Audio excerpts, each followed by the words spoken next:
कोल्हापुरातील साळोखे पार्क भारतनगर इथं धम्मचक्र बुद्ध विहार आणि अवनी संस्थेच्या वतीनं ज्ञानज्योती सावित्रीबाई फुले यांच्या जयंतीनिमित्त विविध कार्यक्रमांचं आयोजन करण्यात आलं होतं. यावेळी न्यू कॉलेजमधील समाजशास्त्र विभागाच्या प्राध्यापिका जगतकर यांनी सावित्रीबाईंच्या जीवनावर प्रकाश टाकला.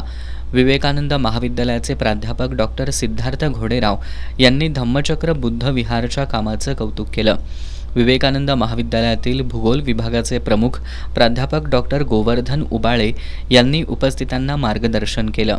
याप्रसंगी मुलींनी सावित्रीबाईंची वेशभूषा परिधान केली होती. यावेळी रेश्मा चव्हाण, वनिता कांबळे, मनीषा कांबळे, शिल्पा वाघमारे, पूजा राकेश मिसाळ, खैरून मुल्ला, आरती सचिन कसबे, करिश्मा उजेर मोमीन, भारती दिलीप कोळी, पिंकी कृष्णा चव्हाण यांच्यासह भागातील महिला आणि मुली उपस्थित होत्या.